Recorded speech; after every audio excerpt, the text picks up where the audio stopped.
انسان زندگی میں جب جدوجہد کرتا ہے، کوشش کرتا ہے، وہ بہت سارے دنیاوی اسباب اختیار کرتا ہے، جتنی عقل اللہ نے دی ہوتی ہے اس عقل کا بھی وہ استعمال کرتا ہے، کوشش کرتا ہے کہ کچھ اچیو کر سکے زندگی میں، کچھ مقاصد کا حصول اسے میسر آئے۔ عزیز بھائیوں، ایک بات اپنے ذہن میں اچھی طرح بٹھا لیں اور لکھ لیں کہ زندگی میں جو کسی بندے کو کامیابی حاصل ہوتی ہے وہ رب تعالیٰ کی مدد سے حاصل ہوتی ہے۔ اگر رب تعالیٰ مددگار ہو تو پھر کوئی چیز بھی رستے میں رکاوٹ نہیں بنتی، اور اگر مالک کریم کو منظور نہ ہو تو انسان بہترین سیاستدان ہو، اچھا ایڈمنسٹریٹر ہو، اس کا ذہن بڑی وسعت رکھتا ہو، بڑی اچھی پلاننگ کرنا جانتا ہو، سارا کچھ ہو، تو بندہ ناکام ہو جاتا ہے۔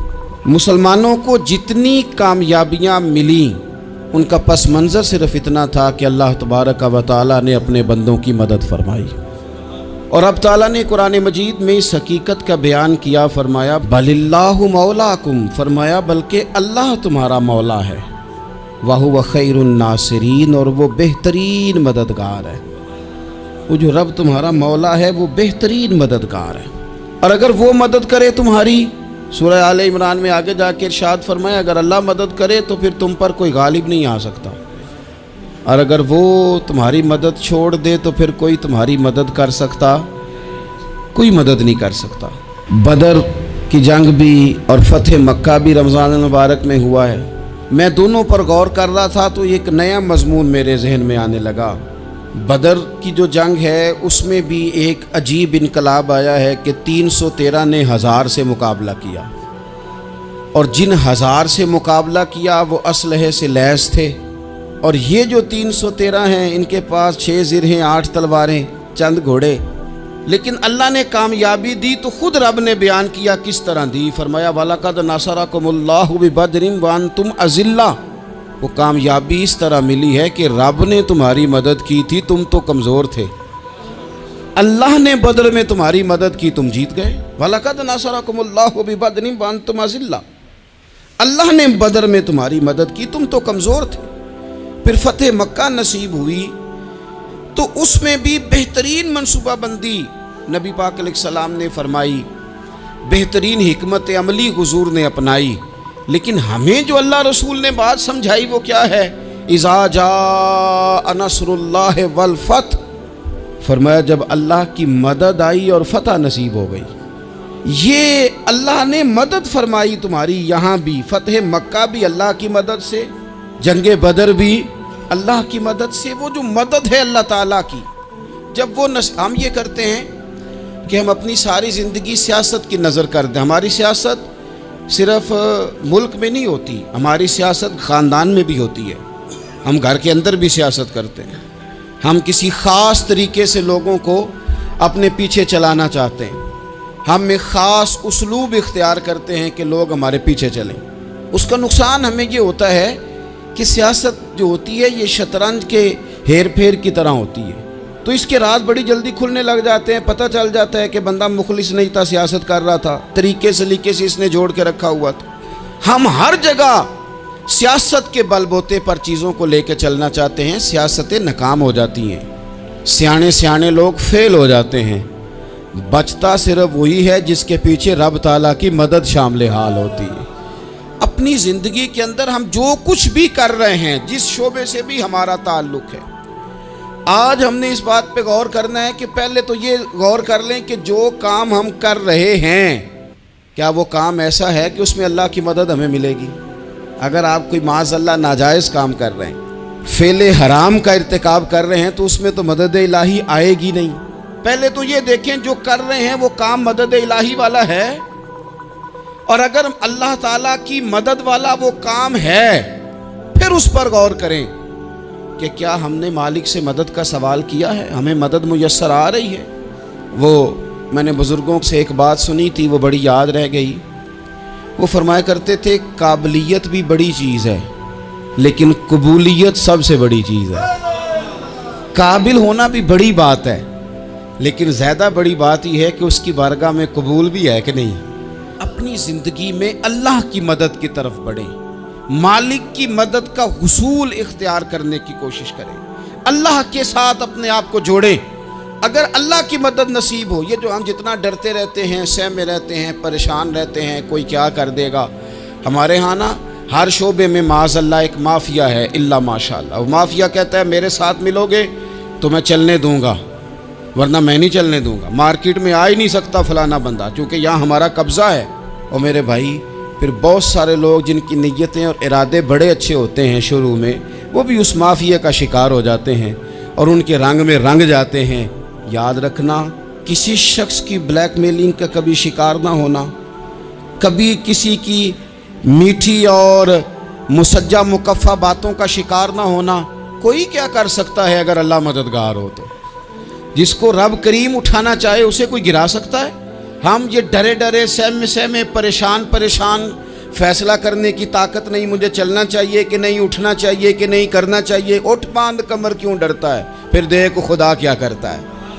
حضرت عبداللہ ابن عباس فرماتے ہیں میرے نبی پاک علیہ السلام نے میری تربیت فرمائی، حضور نے میری تربیت فرمائی، اور محبوب پاک علیہ السلام نے فرمایا عبداللہ یاد رکھنا، یہ نوجوان دوست میری بات لکھ لیں، پریشان لوگ میری بات لکھ لیں، جن کے پاس قوت فیصلہ نہیں وہ اس بات کو لکھ لیں۔ حضرت عبداللہ ابن عباس فرماتے ہیں میرے نبی پاک علیہ السلام نے مجھ سے فرمایا تھا عبداللہ سن، اگر ساری دنیا مل کے تیرا کوئی نفع کرنا چاہے کر نہیں سکتی جب تک میرے رب کی رضا نہ ہو، اور فرمایا ساری دنیا مل کے تیرا کچھ بگاڑنا چاہے تو عبداللہ بگاڑ نہیں سکتی جب تک رب کریم کی حکمت کا تقاضا نہ ہو۔ لوگوں سے ڈرنا، لوگوں کی طرف دیکھنا، ماحول دیکھ کے اپنے راہ کا تعین کرنا، ہر بندے کے خیالات کے مطابق ڈھلنے کی کوشش کرنا، فلانا نہ ناراض ہو جائے، فلانا نہ ناراض ہو جائے، وہ جس نے ہونا ہو جائے، بس رب رسول ناراض نہ ہو۔ اپنی زندگی میں اپنے مالک کو مولا جان کے، بل اللہ مولاکم، اللہ تمہارا مولا ہے، وَهُوَ خَيْرُ النَّاصِرِينَ، وہ بہترین مددگار ہے۔ توجہ جب بھی کریں رب کی جانب کریں، اپنے دل کا قبلہ درست رکھیں، سوچوں کے زاویے سیدھے رکھیں۔ میرے بھائی مالک جب بندوبست کر دے نا، جب مالک بندوبست کر دے پھر ایسا بندوبست کرتا ہے کہ لوگوں کے پاس نا چارہ نہیں رہتا۔ حضرت مریم رضی اللہ تعالی عنہا پاک باز تھیں، مسجد میں رہی تھیں، پر مالک کی حکمت کے تقاضے بڑے عجیب ہیں نا۔ پھر جناب مریم کو اللہ تعالیٰ نے بغیر شوہر کے اولاد عطا کر دی۔ یہ بات ہی ایسی تھی، وہ کسی نے کہا تھا کہ مخلوق تو فنکار ہے اس درجہ کے پل بھر میں سنگے در کعبہ سے بھی اصنام تراشے، تم کون ہو کیا چیز ہے داغ کبابی، لوگوں نے تو مریم پہ بھی الزام تراشے۔ تو لوگوں نے کہا کدھر سے لے آئی بچہ، تیرا باپ تو ایسا نہیں تھا، کہاں سے لے آئی؟ اللہ کرے میں آپ کو سمجھا سکوں، ذرا اپنے آپ کو وہاں کھڑا کریں کہ ایک پاک باز عورت، پاک باپ کی بیٹی، طیب ماں کی بیٹی، اور اللہ کے گھر میں پرورش پانے والی خاتون، ایک وہ وقت اور ایک یہ وقت کہ اس عورت کو کٹہرے میں کھڑا کر کے پوچھا جا رہا ہے کہ معاذ اللہ تیری گود میں بچہ جائز نہیں ہے، کہاں سے لائی ہے؟ اب خود سے صفائیاں بندہ کتنی کو دے، کتنی کو وضاحتیں کرے۔ اور میں نے تو اپنی زندگی میں دیکھا ہے زیادہ وضاحت دینے والے کو بھی لوگ جھوٹا سمجھنے لگ جاتے ہیں، زیادہ وضاحت دینے پر بھی لوگ کمزوری کا اظہار سمجھتے ہیں کہ کمزور پڑ گیا۔ آپ صلح کی کوشش کرتے ہیں، سامنے والا بزدل سمجھ لیتا ہے، زیادہ وضاحتیں بھی کمزور کر دیتی ہیں۔ اب حضرت مریم کو کٹہرے میں کھڑا کر کے کہا بچہ کس کا ہے؟ تو پھر خدا بندوبست جب کرے، اللہ جب مددگار ہو، تو پھر حضرت مریم کی گواہی درختوں سے نہیں دلوائی، اس نے پتوں سے نہیں دلوائی، پھر فرشتے نہیں بھیجے۔ حضرت مریم کہنے لگی مجھ سے نہ پوچھو، وہ جو پنگوڑے میں ہے اسی سے پوچھ لو، ان سے پوچھو نا، وہ کون ہے پوچھ لو، ان سے کر لو سوال۔ انہوں نے کہا پنگوڑے میں چند دنوں کا بچہ یہ جواب دے گا؟ مددگار تھا رب، ان کی برات کا اعلان کرنا تھا مالک نے، اور جب مالک اعلان کر دے، جب مالک تیری صفائی دینا چاہے، جب مالک تجھے دنیا کے سامنے نکھارنا چاہے، تو